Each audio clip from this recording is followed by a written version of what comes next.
அப்போஸ்தலனாகிய பேதுரு வீட்டுல, பேதுரு வந்து முதலாக இயேசுவால தெரிந்து கொள்ளப்பட்ட சீசன், பிரதான அப்போஸ்தலன். அவர் வந்து அவரை பத்தி ஃபுல்லா நம்ம பார்க்க போறது இல்ல. அந்த கொர்நேலிய வீட்டுல நடந்த சம்பவத்தை மட்டும் தான் பார்க்க போறோம். ஏன்னா அந்த இடத்துல வந்து அந்த அப்போஸ்தலர் 10ஆம் அதிகாரம் 44, 45 2 வசனத்துல பார்க்கும்போது அப்போஸ்தலனாகிய பேதுரு பேசுறாரு. அது கேட்டுக்கிட்டு இருந்த எல்லாரும் மேலும் பரிசுத்த ஆவியானவர் இறங்கி வந்தார். எவ்வளவு பெரிய மகிமை! ஏன்னா நம்ம அபிஷேகத்துல நிரம்புறதே பெரிய காரியம். பரிசுத்தாவியின் அபிஷேகத்தை பெறுவது பெரிய காரியம்.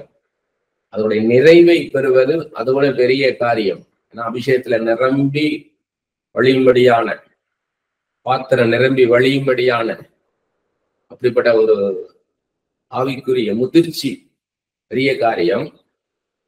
அவர் பேசுறதை கேட்ட எல்லார் மீதும் பரிசுத்த ஆவியானவர் இறங்கினார்னு பாக்குறோம். அதனுடைய சிறப்பு என்னன்னு பார்க்க கொர்நேலிய வீட்டுல நடக்குது. கொர்நேலிய வந்து அப்ப அதையும் நம்ம பார்க்கணும். ஏன் கொர்நேலிய வீட்டுல நடக்குது அப்படின்னா, பாத்திரவான் பேதுரு எங்க கொண்டு போறார் ஆண்டவர்னா, அது வரைக்கும் அவர் யூதர்களுக்குத்தான் அவர் தன்னுடைய ஊழியம் நினைச்சார் பேதுரு. ஆனா ஆண்டவர் ஒரு தரிசனம் மூலமாக அவர்கிட்ட பேசுறாரு. புறஜாதிகளுக்கும் நான் ஆண்டவர் அப்படின்றத வெளிப்படுத்துறாரு அந்த தரிசனம் மூலமாக. அது அதுவும் முக்கியம். ஒரு தரிசனம் மூலமாக, ஏன்னா தரிசனம்னா கண்ணு திறக்கப்பட்ட பொழுதே, அதாவது தூங்கும் போது சொப்பனமா வர்றது வேற. அறிவுக்கு அப்பாற்பட்ட, நம்ம அனுபவத்துக்கு அப்பாற்பட்ட, நம்ம கான்சியஸ்க்கு அப்பாற்பட்ட, நம்ம கோஆபரேஷனுக்கு அப்பாற்பட்ட ஒரு தரிசனம் நமக்கு கிடைக்கிறது சொப்பனம்ன்றது. அதையும் கடல மேலானது அவர் பகல் வேளையில, சாப்பாட்டு வேளையில அவர் ஜெபிச்சிட்டு இருக்கும் போது, அந்த பசி வேளையில அவருக்கு அந்த தரிசனம் வெளிப்படுது. தான் டிரான்ஸ்ன்றது. டக்குன்னு அந்த தரிசனத்துக்குள்ள ஆண்டவர் எடுத்துக்கு போவார் நம்ம ஆவியை. அப்ப அதுல 4 கால் ஜீவன்களை பாக்குறாரு, பறக்கிற பறவைகளை பாக்குறாரு. ஒரு தொட்டில் மாதிரி ஒண்ணு இறங்கி வருது, அதுல இதெல்லாம் பாக்குறாரு. அப்ப இதை அடுத்து குசின்னு சொல்லி 3 தடவை ஆண்டவர் பேசுறாரு. அப்ப இவர் புரிஞ்சுக்கிறாரு சிம்பாலிக்காத, நான் புறஜாதிகளுக்கு இல்லையே, நான் யூதர்களுக்கு தானே இவ்வளவு நாள் ஊழியம் செஞ்சும் போது ஆண்டவர் சொல்றாரு, இல்ல நான் புறஜாதிகளுக்கு நான் உன்னை கொண்டு போக போறேன். இது நமக்கு தீர்க்க தரிசன வார்த்தை. நம்ம நினைப்போம், நம்ம இப்படிதான் ஊழியம் நினைப்போம். ஆனா ஆண்டவர் வந்து நம்மளை எப்படினாலும் பயன்படுத்த முடியும். ஸோ டோட்டலா இவருக்கு ஒரு என்டையர்லி டிஃபரெண்ட் மினிஸ்ட்ரி ஆண்டவர் காமிக்கிறார். அது காமிச்சது போதும் இல்ல, அந்த தரிசனம் பார்த்து முடிக்கும் போதே கீழே 3 பேர் வந்து நிக்கிறாங்க பாருன்றார். இது எங்க இருக்காருன்னா, இவர் யோப்பா பட்டணத்துல இருக்காரு. பார்த்தீங்கன்னா ஒரு கடற்கரையோரத்துல இருக்குது. அந்த யோப்பா அந்த இடம்ன்றது கடற்கரையோரத்துல இருக்குது. அது தோல் 11 சீமோன் பேதுருன்ற வீடு. அங்கதான் இவர் பேதுரு தங்கி இருக்கிறாரு. அங்க வந்து இந்த தரிசனத்தை பாக்குறாரு. 3 பேர் வந்திருக்கிறாங்க, அவங்களோட செசரியா பட்டணத்தை வந்திருக்கிறாங்கன்ட்டு. அங்க யார் இருக்கான்னு கேட்டா கொர்நேலி வந்து ஒரு யூதன் கிடையாது, புறஜாதி, யூதன் அல்லாதவர், ரோமர்ல ஒரு 100க்கு அதிபதி மாதிரி அவரு வீட்டுக்கு நீ போ அப்படின்ற.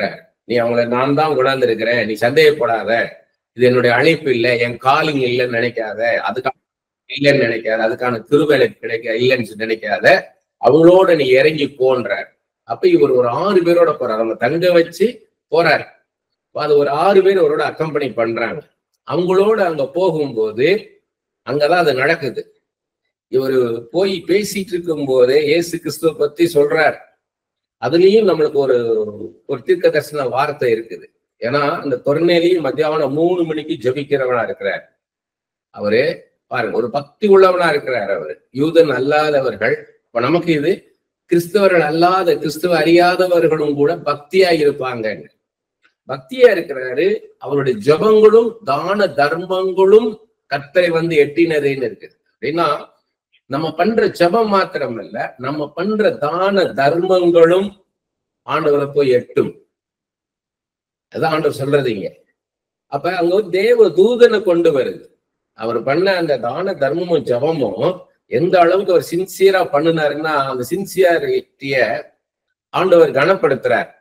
ஒரு ஏஞ்சல் அனுப்புறார். அந்த ஏஞ்சல் வந்து எல்லாத்தையும் பேசல. சோ அது நம்மளுக்கு தீர்க்கதரிசன வார்த்தை.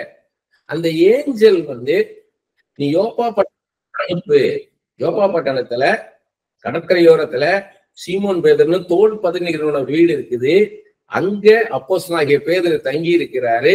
அவரை கூட்டிட்டு வா, அவர் உனக்கு என்னை பத்தி சொல்லுவாரு, ஆண்டவரை பத்தி சொல்லுவாருன்னு. அப்ப அங்க ஏஞ்சல் சொன்ன பிறகு பேதுரு தான் அந்த மினிஸ்ட்ரியை பண்றாரு. ஏஞ்சல் பண்ணல, அங்க தேவ தூதன் அங்க பிரசங்கம் பண்ணல. அந்த பேதுரு தான் கூட்டு வந்து ஆண்டவர் அந்த ஊழியத்தை செய்யறாரு. இதுதான் நம்ம வந்து மைன்யூட்டா பார்க்கணுன்றது, படமாக பார்க்கணும் அப்படின்னா each and every detail, minute details நம்ம பார்க்கணும். அப்பதான் இது வந்து நமக்கு தீர்க்கதரிசன வார்த்தையா மாறும்.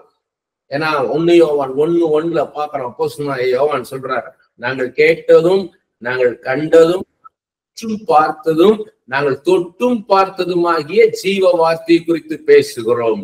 அப்ப நம்ம வந்து உற்று பார்க்கணும், பைபிளை வந்து உற்று பார்க்கணும். அப்பதான் ஆண்டவர் பேசுறத நம்ம கேட்க முடியும். ஆண்டவருக்கு இதை பாரு நம்மளுக்கு காமிப்பார். அப்படி பார்க்கும்போதுதான் நம்மளுக்கு ஒரு கீன் லிசனிங் இருக்கணும், கீன் வாட்சிங் இருக்கணும், கீன் அப்சர்வரா இருக்கணும். அப்போ ரியல் லைஃப்ல நம்ம லைஃப்ல என்ன நடக்குதுன்றதை நம்ம அண்டர்ஸ்டாண்ட் பண்ண முடியும். பைபிள்ல இல்லாத ஒண்ணு நம்ம வாழ்க்கையில நடக்காது. அப்ப இதுல அங்க வந்து வராரு, இவர் பேசிட்டு இருக்காரு. there is no partiality with God. தேவன் பட்சபாதம் உள்ள தேவன் அல்லன்னு பேசுறாரு. அங்க இன்னொன்னு இருக்குது. உள்ள என்ட்ரான உடனே கொர்நேலி பாத்தீங்கன்னா அவருடைய க்ளோஸ் ரிலேட்டிவும் ஃப்ரெண்ட்ஸையும் வரவழைச்சிருக்கிறார். அங்க வந்து என்னை மட்டும் ஆசீர்வதிச்சா போதும் ஆண்டவர்னு உட்காரல. அவர் செல்ஃபிஷா இல்ல. அவரு அக்கம் பக்கத்துல இருக்கிறவங்க எல்லாரையும் கூட்டு வரல. தனக்கு நெருங்கினவங்க யாரெல்லாம் இருக்கிறா, அவர் பேச்சை கேட்கிறவங்க எல்லாம், அவர் சொல்றதை கேட்டு வரக்கூடியவங்க. ஏன்னா ஒரு இடத்துல நம்ம பைபிள்ல பாக்குறோம், ஒரு கல்யாண விருந்து அரேஞ்ச் பண்ற எஜமானன் வேலைக்காரனை போய் கூப்பிட்டு வர சொன்னா, ஒருத்தர் இல்ல எனக்கு வேலை இருக்குன்றான், ஒரு புதுசான இடத்த வாங்கியிருக்கேன்றான், ஒருத்தர் நான் மாடு வாங்க போறேன்றான், வரமாட்டேங்கிறாங்க. அதனால என்ன கடைசியில அந்த எஜமானன் ரோட்ல தெருவுல போறவங்க வரவங்களையெல்லாம் கூட்டிட்டு வாட்டான் அந்த கல்யாண விருந்துக்கு. அப்படி போல எல்லாரும் வரமாட்டாங்க. அதெல்லாம் நம்மளுக்கு இதெல்லாம் பாடம், நமக்கு இதெல்லாம் ப்ராஃபஸி நமக்கு. அப்ப கொர்நேலி யாரு அந்த ஆண்டவரை பத்தி அறிந்து கொள்ளணும் வாஞ்சியோடு இருக்காங்களோ அவங்க எல்லாம் கொண்டாந்து சேர்க்கிறார். கொர்நேலி பேசுறதை கேட்டவங்க அவங்க எல்லாம், அவர் சொல்றதை நம்பி வந்தவங்க. சோ அங்க வந்து இருக்கும்போது இவர் பேச ஆரம்பிக்கிறார். அப்ப சொல்றாரு இவர் கொர்நேலி, நான் மத்தியான வேலை நான் ஜெபிச்சுக்கிட்டு இருக்கும்போது, வழக்கம் போல ஜெபிக்கும் போது ஒரு தேவ தூதன் அப்பியர் ஆனான். அந்த தேவதூதன் வந்து உன்னுடைய ஜபங்களும் தான தர்மங்களும் கர்த்தருடைய சன்னிதானத்தை வந்து எட்டினதுன்னா, இந்த மாதிரி யோப்பா பட்டணத்துக்கு போ, சீமோன் பேதுரு வீட்டுக்கு ஆள் அனுப்புன்னா, அப்ப இவன் ஒரு 3 பேரை அனுப்புறார். இந்த கொர்நேலியும் அவன் வீட்டுல அவனுக்கு வேண்டிய பக்தியுள்ள ஒருத்தனையும் பக்தியுள்ள வேலைக்காரனையும் அவனோட 2 துணைக்கு 2 சேவர்களையும் அனுப்பினான் இருக்கு. 3 பேரும் போறாங்கட்டு. அப்ப இவர் வந்து காலில் வந்து விழுகிறான். கொர்நேலி பேதுருடைய காலில் வந்து விழும்போது பேதுரு சொல்றார், நானும் உன்ன மாதிரி மனுஷன்தான். ஏன்னா நம்மளை வந்து ஆண்டு பயன்படுத்தும் போது நம்ம எல்லாரும் நம்மளை வந்து ஒரு தேவ தூதனை போல பார்ப்பாங்க. நீங்க அப்போஸ்தலர் 7ஆம் அதிகாரத்தை படிச்சு பாத்தீங்கன்னா, ஸ்தேவானுடைய முகம் ஒரு தேவதூதனுடைய முகத்தை போல இருந்தது, அவன் தேவதூதனை போல பார்த்தாங்க இருக்கு. அப்ப நம்மள எல்லாருமே வந்து நம்மள ஒரு மேன்மையாக பார்ப்பாங்க. அப்படி நம்ம காலில் வந்து விழுவாங்க. ஆனா நம்ம தாழ்மையா இருக்க கற்றுக்கொள்ளணும். தாழ்மையா இருக்க கற்றுக்கொள்ளணும். நம்ம வந்து மீட்டிங்கோட நடந்து கொள்ளக்கூடாது. அதெல்லாம் நம்மளுக்கு பாடம். அப்ப வந்து இவர் பேசிட்டு இருக்கிறார். ஆண்டவரை பத்தி பேசிக்கிட்டு இருக்கும் போதே எல்லாருமே அபிஷேகம் இறங்கிருச்சு. அபிஷேகம் இறங்கிச்சுன்னு இல்லைங்க, பரிசுத்த ஆவியானவர் இறங்கினார். எல்லாருமே பரிசுத்த ஆவியானவர் இறங்கினார். இதைத்தான் இந்த இடத்த மட்டும் தான் நம்ம பார்க்க போறோம். இதோடைய ஒரு பிரிலூடு தான் இவ்வளவு நேரம் சொன்னேன். எந்த இடத்துல என்ன சம்பவம் நடக்குது பாத்தீங்கன்னா, நம்ம முதல்ல நம்ம இயேசுவை பத்தி பேசுறதுக்கு நமக்கு தயக்கம் இருக்கும். அந்த தயக்கத்தை மீறி நம்ம தைரியமா பைத்தியக்காரன் நினைச்சாலும் பரவாயில்லன்னு சொல்லி நம்ம பேசும்போது சிலர் கேட்பாங்க, சிலர் கேட்காம போயிடுவாங்க. ஏன்னா இயேசு கிறிஸ்து சொல்றாரு, ஏசாயா தீர்க்கதரிசனம் சொல்லிட்டாரு. ஏசாயா 6ஆம் அதிகாரம் 9:10 சொல்றாரு, சிலர் கண் இருந்தும் காணாம, காது இருந்தும் கேளாம, இருதயத்தால் உணராமலும் இருப்பார்கள். அது இயேசு கிறிஸ்துவும் அது குறிப்பிட்டு சொல்றாரு. ஏசாயா தீர்க்கதரிசி நன்றாய் சொல்லியிருக்கிறானே என்றாரு. அது அப்போஸ்தலர் கடைசி நடவடிக்கைகளை பார்த்தீங்கன்னா பவுலும் சொல்றாரு, கடைசியா மினிஸ்ட்ரியுடைய எண்ட் ஃபுட். அதுக்கப்புறம் அவரை வந்து கொன்றுறாங்க பவுல. அந்த நேரத்துல அவர் சொல்றாரு, அவர் பேசுறத காலையில இருந்து சாயங்காலம் வரைக்கும் அவருடைய மினிஸ்ட்ரியை சொல்றாரு. என்னெல்லாம் எப்படி கர்த்தரை பயன்படுத்தினார், எப்படி எல்லாம் ஜனங்க ரட்சிக்கப்படுறாங்க எல்லாம் சொல்லும் போது சிலர் கேட்டாங்க, விசுவாசித்தாங்க. சிலர் கேட்டும் கேளாதவர்கள் போனாங்க என்றார். காதிருந்தும் கேளாது போல, கண்ணிருந்தும் காணாது போல, இருதயத்தால உணராமலும் போனார்கள் என்றார். எல்லாம் இப்படியெல்லாம் இருப்பாங்கன்றதுதான். பேசுறது எல்லாரும் கேட்கணும் அப்படின்னு நினைக்க கூடாது. அப்ப நம்ம பேசுறத அவங்க கேட்கறதுன்றதே ஃபர்ஸ்ட் பெரிய கிருபை. சரி, இப்படி கேட்கிறாங்க, அவங்க இயேசுவை ஏற்றுக்கொள்ளணும். இயேசு அறியாதவங்க அது வர. நம்ம இயேசு பத்தி பேசும்போது அவங்க இயேசுவை ஏற்றுக்கொள்ளணும், இயேசுவை ஆண்டவராக அவங்க ஏற்றுக்கொள்ளணும். First step. அதுலயும் 4 வகை நிலங்கள்னு சொல்லியிருக்கிறார் ஆண்டவர். இருதயம் வந்து 4 வகையா இருக்கும். சிலர் கேட்ட உடனே சாத்தா வந்து என்ன பண்ணிடுவான், அந்த வசனத்தை எடுத்து போட்டு போயிடுவான் இம்மிடியேட்டா. அடுத்த 2வது வகை நிலம் வந்து பாறை மேல விழுந்தது மாதிரி இருக்கும். கொஞ்சம் வளரும், வெயில் பட்ட உடனே அவ்வளவுதான், அது காஞ்சி போயிடும், தீஞ்சு போயிடும். அவங்க கேட்பாங்க, கொஞ்சம் உலகத்துல போராட்டம் வந்துச்சுன்னா வசனத்தின்படி நடக்காம வசனம் விட்டு போயிடுவாங்க, ஆண்டவர் விட்டு போயிடுவாங்க. 3வது வகை நிலம் உலக கவலை ஐஸ்வர்யத்தின் மயக்கம் வந்து என்ன பண்ணிடும், வசனத்தை பலன் கொடுக்காதபடிக்கு பண்ணிட்டு போயிடும். 4வது நிலம்தான் 30ஆக 60ஆக 100ஆக பலன் கொடுக்கும். வசனத்தை கேட்பாங்க, ஹியரிங் வேற, லிசனிங் வேற, அக்செப்டிங் வேற, அதன்படி நடப்பதுன்றது வேற. கேட்கறது காதால கேட்கறதுன்றது ஃபர்ஸ்ட். அதுக்கப்புறம் அதை உள்ள மனசுல அதை வந்து வாங்கி அது 2வது. அடுத்து இதன்படி நடக்கலாம்னு சொல்லி நடக்கிறதுன்றதான் பெரிய காரியம். அப்படி ஒரு சிலர் தான் இருப்பாங்க, அவங்களுக்கு தான் அந்த வசனம் 30ஆக 60ஆக 100ஆக பலன் கொடுக்கும்னு சொல்லியிருக்கிறார். அப்ப அந்த 4 வகையதே இருக்கும். அப்ப அவங்க முதல்ல நம்ம சொல்றதை அவங்க கேட்கணும். 4வது வகை நிலம் போல அந்த இருதயம் போல இருக்கணும். அடுத்தது என்னன்னா, இவங்க பாவ மன்னிப்புக்காக ஜெபம் பண்ணணும். ஆண்டவரே என் பாவத்தை மன்னியும் அப்பா அப்படின்னு சொல்லி இவங்க ஒரு ரெப்பன் பண்ணி மனம் திரும்பி இவங்க ஜெபிக்கணும். இயேசு கிறிஸ்துவின் ரத்தத்தால, கல்வாரி சிலுவையில் அவர் சிந்தின ரத்தத்தால கழுவப்பட்டு அவங்க சுத்திகரிக்கப்படணும்.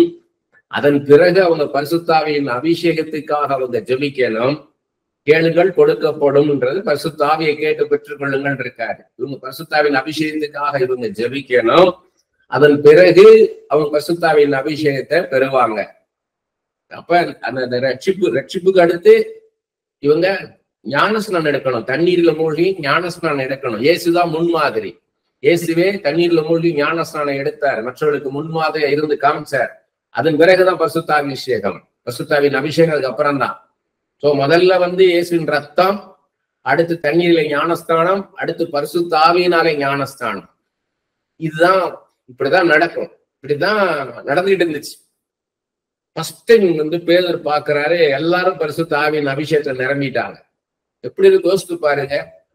அந்த அந்த சீனை கண்ணு முன்னாடி வந்து நிப்பாட்டி பார்க்கணும். அங்க வந்த உடனே எல்லாரும் பரிசுத்தாவின் அபிஷேகத்துல நிரம்பிட்டாங்க. இவ்வளவு ப்ராசஸும் இவ்வளவு ஸ்டெப்ஸும் இல்லைங்க. அப்ப அங்க வந்து அப்படியே ஆண்டவர் எல்லாரையும் அனாய்ட் பண்ணிட்டாரு. பேதுருவே அதை பாக்குறாரு. அவங்க கர்த்தரை புகழ்கிறார்கள் அப்படின்னா அவங்க வந்து பல பாஷைகளை பேசிட்டு இருந்தாங்க. அப்ப யார் அங்க இன்டர்பிரேட் பண்ணிருப்பான்னா, அப்போஸ்தலனாகிய பேதுரு அங்க இன்டர்பிரேட் பண்ணிருப்பார். அவர் கூட 6 பேர் இருக்காங்க. அங்க அவங்க 6 பேருமே அவங்களுக்கு ஆச்சரியமா பார்த்திருப்பாங்க. ஏன்னா பேதுரு கூட்டு வர்றன்னா அவங்க எல்லாம் அனாயிட்டட் பர்சனா இருந்திருக்கணும். ஆல்ரெடி பேதுருவோட சேர்ந்து ஜெபிக்கிறவங்களா இருந்திருப்பாங்க. அவங்க கூடி ஜெபிக்கிறவங்களா இருந்திருப்பாங்க அங்க யோப்பா பட்டணத்துல. அவங்க எல்லாருக்கும் ஆச்சரியம். இவங்க நினைச்சிருப்பாங்க அன்னைக்கு நம்ம பேசிட்டு போகணும், அவ்வளவுதான்.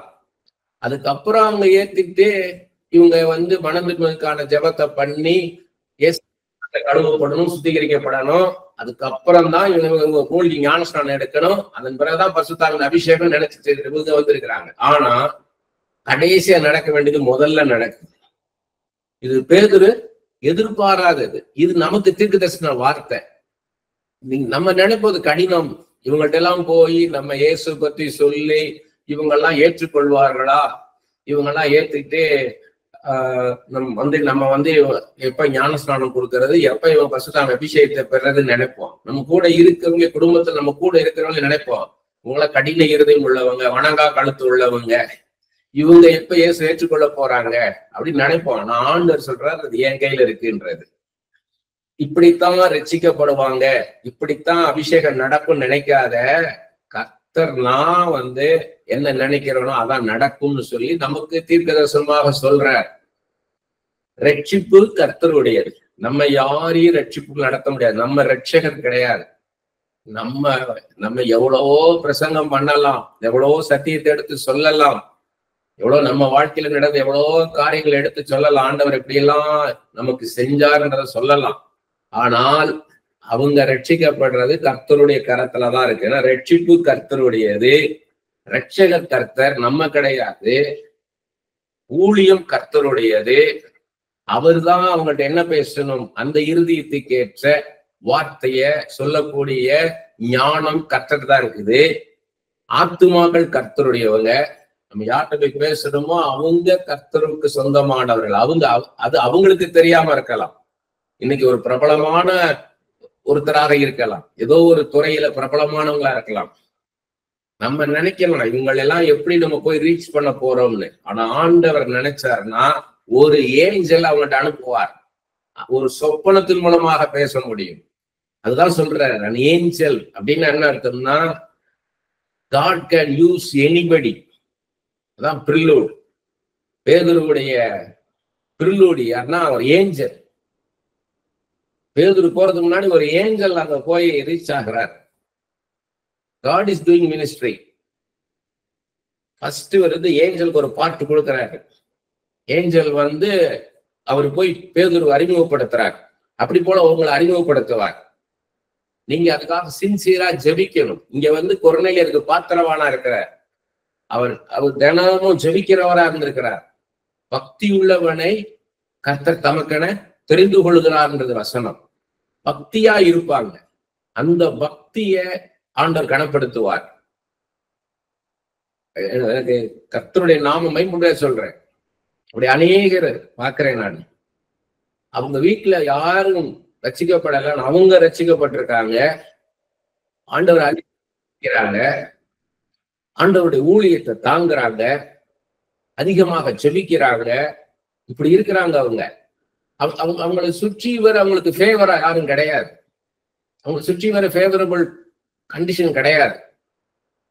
அதை பார்க்கும்போது இந்த மாதிரி ஒரு ஜெபிக்க முடியாத ஒரு சூழ்நிலை, ஓப்பனா உட்கார்ந்து ஜெபிக்க முடியாது, ஓப்பனா உட்கார்ந்து வெளிப்படையா உட்கார்ந்து பாட்டு பாடி ஆண்டவரை துதிக்க முடியாது, ஆராதிக்க முடியாது, பைபிள் எடுத்து உட்கார்ந்து படிக்க முடியாது. அந்த சூழ்நிலையில அவங்க ஆண்டவரை தேடுறாங்க. நமக்கு எல்லாமே சௌரியமா இருக்கு, நம்ம அதை செய்யறோமா? அநேக வீடுகளை பார்த்தீங்கன்னா ஃபேமிலி பிரேயர்ன்றது இல்லாம இருக்கு. ரொம்ப துக்கமான காரியம் அது. நானும் என் வீட்டார் என்றால் கர்த்தரையே சேவிப்போம்ன்றார் யோசுவா. நம்ம குடும்பமா ஜெபிக்கிறோமா? தனியா நம்ம ஜெபிக்கிறது வேற, குடும்பமா ஜெபிக்கணும். இந்த வீட்டின் தலைவர் இயேசு, Jesus is the head of this house சொல்ல முடியுமா? நம்ம சொல்ல முடியுமா? ஆண்டவர் பார்த்துட்டு இருக்கிறார். ஆண்டவர் நம்ம கணக்கு கொடுக்கணும். மனுஷர்கள் கிடையாது.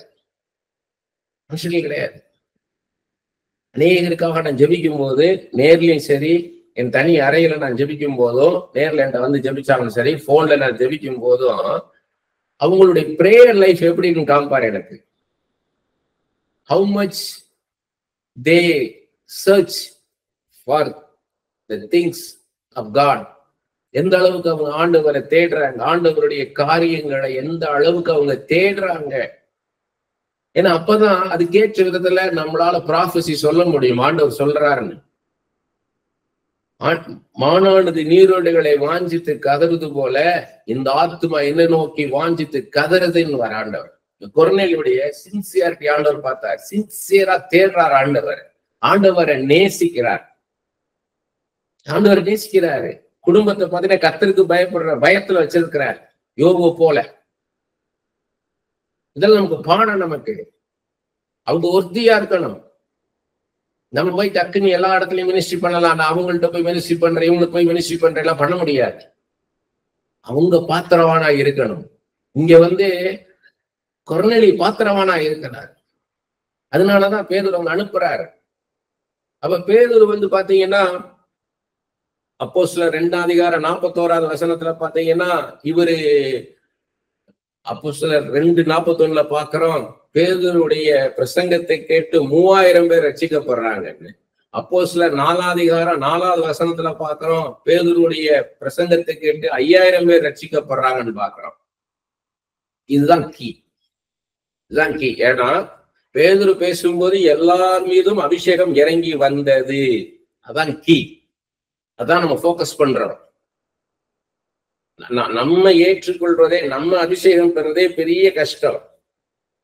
சகோதரர் டிஜிஎஸ் தினகரன் அவ்வளவு ஆண்டவரால் வல்லமையா பயன்படுத்தப்பட்ட ஒரு மகாபெரி தீர்க்கதரிசி. அவர் 9 வரங்களுள்ள ஒரு மனுஷன். ஆனா அவருடைய பிரசங்கத்துல எல்லாம் கேட்டீங்கன்னா அநேக பிரசங்கத்துல அவர் சொல்லுவார், அவர் அபிஷேகத்துக்காக அவர் எப்படியெல்லாம் கஷ்டப்பட்டார். ஒரு 7 வருஷம் அபிஷேகத்துக்காக ஜெபிச்சுட்டு இருந்திருக்கிறார். அபிஷேகத்துக்காக அங்க ஒருத்தர் இருக்கிறாரு, ஒரு பாஸ்டர் இருக்கிறாரு. ஒரு இடத்துல சின்ன கூட்டம் நடக்கும். அங்க அந்த ஒரு ஆராதனை நடக்கும். அந்த ஆராதனையில அப்படியே அபிஷேகம் இறங்கும்னா இவர் அவ்வளவு தூரத்துக்கு போவாராம். பிரயாணப்பட்டு போகும்போதே என்ன வரான், டிரான்ஸ்போர்டேஷன் ஈஸியா இருக்குமா. போகும்போது போயிடுவாராம். சாயங்காலம் இங்க சென்னையில இருந்து போய் இந்த விழுப்புரம் போய், விழுப்புரத்துல இருந்து அங்க எங்க ஒரு கிராமத்துக்கு போகணுமா. போகும்போது பயிர்வாராம் அந்த அபிஷேகத்துக்காக வேண்டி. ஆனா முடிஞ்ச பிறகு ராத்திரி ஆயிருமா, லேட் நைட் ஆயிருமா. இவர் மெயின் ரோடு ரீச் ஆகிறதே பெரிய காரியமா இருக்குமா. எப்படியோ ஒரு மெயின் ரோட்டை ரீச் பண்ணா இவருக்கு பஸ் இருக்காதாம். இந்த லாரிய நிப்பாட்டி லாரியில ஏறி வருவாராம். இங்க பாண்டிச்சேரியில ஒருத்தர் இருக்கிறாரு. அந்த ஒரு சபை ஒருத்தர் நடத்துறாரு. அவரு ஒரு டேம்பரின் மாதிரி ஒரு இது இருக்கும். அதை தட்டிக்கிட்டே அப்படியே ஆராதனை நடத்துவாரு. அது அப்படி நடத்தும் போது எல்லாமே அபிஷேகம் வரும்னு இங்க இருந்து பாண்டிச்சேரிக்கு போவாராம் அந்த அபிஷேகத்துக்காக. இப்படி 7 வருஷம் அலைஞ்சிருக்கிறார். கடைசியில அவர் கோயம்புத்தூர்ல அவங்க இருக்கும்போது ஃபேமிலியா ப்ரே பண்ணலாம்னு உட்காரும் போது ஃபேமிலி ஃப்ரெண்டு வந்திருக்கிறாரு, அவங்களுக்கு தெரிஞ்சவரு. அவரோட சேர்ந்து உங்க குடும்பமா ஜெபிச்சுட்டு இருந்தாங்க. சாதாரண சின்ன ஜெபம் பண்ணலான்ட்டு, லேட் நைட்டு ஜெபிச்சுட்டு படுத்துடலான்ட்டு. அந்த நேரம் அவருக்கு அபிஷேகம் இறங்கிருச்சு. 3 மணி நேரம் தரிசனமாக அவர்கிட்ட பேசியிருக்கிறார். அவர் பாத்தீங்கன்னா அந்த 7 வருஷம் அவரை தவிக்க விட்டுருக்காரு ஆண்டவர் அபிஷேகத்துக்காக. இன்னைக்கு அப்படி இல்லை. இன்னைக்கு நம்ம அந்த அபிஷேகத்துல நிரம்பணும், ஆவியில நிரம்பி நம்ம செபிக்கணும். எபேசியர் 5:18 பாக்குறோம், எபேசியர் 6:18 பாக்குறோம், கொலோசியர் 3ஆம் அதிகாரத்துல 16வது வசனத்துல பாக்குறோம். நம்ம ஆவியில் நிறைந்து சங்கீதங்களையும் கீர்த்தனைகளையும் ஞான பாட்டுகளையும் பாடணும். இருதயத்துல பக்தியோட கூட இருந்து பாடணும். ஆவியில நிரம்பி, பரிசுத்தாவியில நிரம்பி நம்ம அவரை பாடி ஆராதிக்கணும் இருக்கு. நம்ம அதெல்லாம் பண்றோமா? நம்ம வாலண்டியர் பண்ணணும். நம்ம அப்படி பண்ணணும். அந்த அபிஷேகம் என்ன? பரிசுத்தாவியானவர் நமக்குள்ள வரக்கூடிய அனுபவம். கொர்நேலிக்கு அந்த அனுபவத்தை கொடுக்கிறாரு. கொர்நேலிக்குள்ள வந்துட்டாரு. எப்படி பாருங்க, அந்த தாகத்தை பாக்குறாரு. அப்படி எனக்கு ஆண்டவர் காமிப்பார். ஒருத்தர் பார்க்கும்போது அவங்க ஜெபம் எப்படி இருக்குன்னு காமிப்பார். வேர்ட் ஆஃப் நாலேஜ், அறிவை உணர்த்தும் வசனம் அந்த வரம் இருந்ததுன்னா அவங்க பண்ற ஜெபத்தை காமிப்பார். அவங்க எப்படி ஜெபிக்கிறாங்க, இதுதான் அவங்க பண்ண ஜெபம்வாரு. அதை எதுக்கு வெளிப்படுத்துறாருன்னா, உன் ஜெபம் கேட்கப்பட்டது, நீ எப்படி ஜெபிக்கிற, கர்த்தர் உன் ஜெபத்தை கேட்டார்ன்றத ப்ரூவ் பண்ணுவார். ஃபர்ஸ்ட் இப்படிதான், இதான் அவங்க ஜெபம் சொல்லிடுவாரு. அந்த ஜெபத்தை சொல்லும் போது அவங்களுக்குள்ள சந்தோஷம் இருக்கும். என் ஜெபத்தை ஆண்டவர் கேட்கிறாரா, என்ன ஆண்டவர் நினைக்கிறாரா, என்னை மறந்துட்டாரான்னு இருக்கும். இப்ப ஓப்பனா ஒரு சபையில நம்ம சொல்லும் போது அங்க இருக்கிற எல்லாருக்குமே அது எச்சரிக்கை மாதிரி, எக்ஸாக்டேஷன். அப்ப எல்லா ஜெபத்தையும் ஆண்டவர் கேட்கிறாரு. அப்ப என்னுடைய பிரேயர்லெஸ் லைஃப் அவருக்கு தெரியுது. நான் என்னுடைய ஜெபமின்மையும் அவருக்கு தெரியுதுன்றது அவங்களுக்கு எச்சரிக்கை. நான் ஜெபிக்கிறத சும்மா ஏதோ நான் ஏதோ நானா ஒரு ரிசைட்டல் பண்ற மாதிரி ஏதோ ஒரு டேபிள ஏதோ வாய்ப்பாட நான் சொல்ற மாதிரி நான் சொல்லிக்கிட்டு இருந்தேன்னா எனக்கு அது எச்சரிக்கை. என் ஜெபம் கரெக்டா இருக்கா, என்னோட ஜெபம் கரெக்டா இருக்கா, நான் கரெக்டா ஜெபிக்கிறேன்னா, சும்மா ஏதோ ஒரு ட்ரெயினை தள்ளி விட்ட மாதிரி ட்ராக்ல ட்ரெயின் கிளம்பிச்சுன்னா கடகடன்னு ஓடும், அது மாதிரி நான் ஓடிக்கிட்டு இருக்கேனா, நிறுத்தி நிதானமா ஜெபிக்க ஆரம்பிப்போம். ஏன்னா ஜெபத்தை கேட்கிறவர் பேசிக்கிட்டு இருக்கிறார். இங்கிலீஷ் பைபிள்லாம் அப்போஸ்தலர் 10:1 செசரியான் இருக்கும், தமிழ்ல இத்தாலியா பட்டாளம் இருக்கும், இங்கிலீஷ் பைபிள்ல செசரியான் இருக்கும். அது செசரியான்றது ஒரு கடற்கரை ஓரம் இருக்கிற ஒரு ஊரு. இது ஒரு ஆர்டிபிஷியலா உண்டாக்குன ஒரு அரசியல் ரீதியாகவும் ராணுவ ரீதியாகவும் உருவாக்கப்பட்ட ஒரு நகரம். இந்த பேதுரு இருக்கிற இடம் யோப்பான்ற பட்டணம் அது மாதிரி கடற்கரை ஓரத்துல இருக்கு. ரெண்டுக்கும் நடுவுல 24 மைல் டிஃபரன்ஸ் தூரத்துல தான் நடக்குது. பாருங்க எப்படி நடத்துறாரு பாருங்க. கொர்நேலிய பரலோகத்தில் இருக்கிற தேவனை தேடுறாரு. ஒரு 24 மைல் தள்ளி இருக்கிற பேதுருவை கொண்டாந்து ஆண்டவர் தன்னுடைய என்ட்ரியை கொடுக்கிறார். பேதுரு மூலமா உள்ள வரார், கனப்படுத்துறார். அவரே கோலியாத்தை அடிச்சிருக்கலாம், ஆனா தாவீதை கொண்டு அந்த காரியத்தை செய்து தாவீதை கனப்படுத்துறார். அப்படி போலதான் இங்க பேதுருவை கனப்படுத்துறார். அப்படியே இருந்தா நம்மளை வச்சு செய்வார், அவர் செய்யற ஊழியத்தை நமக்கு கொடுப்பார். நீங்க யாருக்காக ஜெபிக்கலாம், நீங்க ஒரு பெரிய பதவியில இருக்கிறவங்களுக்கு இல்ல யாரோ ஒருத்தருக்கு நீங்க ஜெபிக்கலாம், நீங்க அங்க என்ட்ராக முடியாது, ஆனா ஆண்டவர் அந்த வழியை உங்களுக்கு உண்டாக்கி கொடுப்பார். முழுமையான ஒரு ஊழியத்தை அங்க செய்வார், நிறைவான ஊழியத்தை செய்வார். எது கடினம் நினைக்கிறீங்களோ அதை கர்த்தர் எளிதாக்கி கொடுப்பார். அதனாலதான் இதை காமிக்கிறார். இது சடுதியா நடக்குது, சடுதியா நடக்குது எல்லாமே கண்ணு முன்னால. அதுல பேதுரு பாருங்க, இவங்களுக்கு ஞானஸ்நானம் கொடுக்கலாமா தண்ணீர்ல மூழ்கின்னு சொல்லி யோசிக்கிறாங்க. ஏன்னா எல்லாம் ரிவர்ஸ்ல நடக்குது. இப்ப இவங்க பரிசுத்த ஆவியினால ஞானஸ்நானம் பட்டுட்டாங்க. Baptism by the spirit of God நடந்துருச்சு.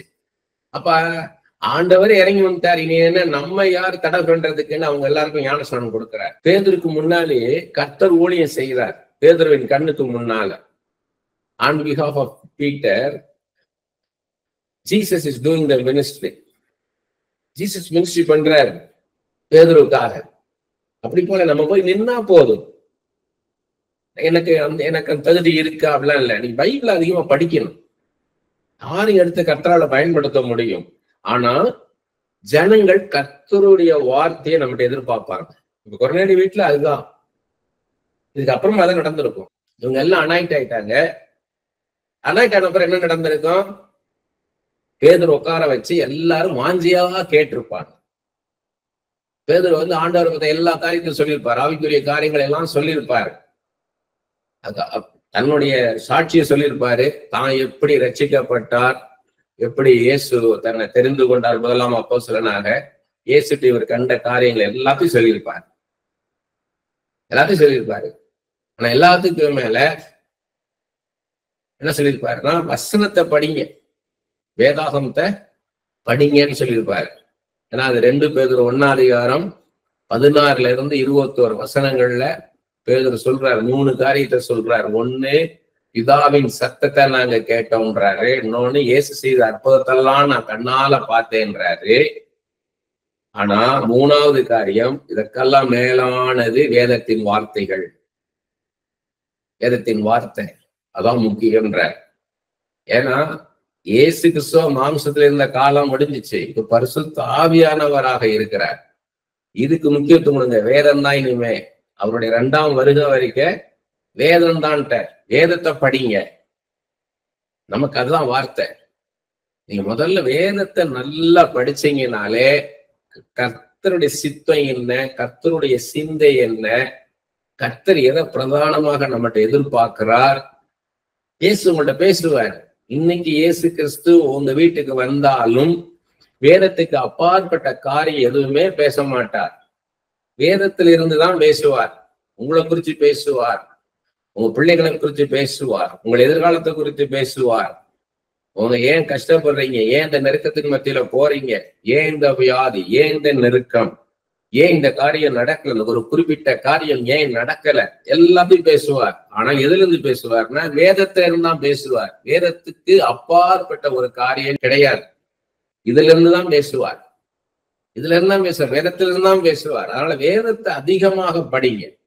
எப்பயுமே மனசுல வச்சிருங்க, ரிட்டன் லோகோஸ் இது ஸ்போக்கன் லோகோஸாக மாறணும். வாட் காட் செட்ன்றது இதுல இருக்குது. Right now what God is saying, கர்த்தர் என்ன சொன்னான்றது வேதத்துல இருக்குது. இத பரிசுத்த ஆவியானவர் எடுத்து நம்மகிட்ட பேசணும். அப்பதான் அந்த ரேமாவாக மாறும், ஸ்போக்கன் லோகோஸாக மாறும். அதுக்கு நம்ம இடம் கொடுக்கணும், அதுக்கு இடம் கொடுக்கணும் நம்ம. அப்ப இதுதான் நம்ம காரியம். இதுல என்ன அப்படி விசேஷித்ததுன்னா, ஒருத்தர் பேசி 3000 பேர் ரட்சிக்கப்படுறாங்க, 5000 பேர் ரட்சிக்கப்படுறாங்கன்னா 2000 வருஷத்துக்கு முன்னால நடந்தது.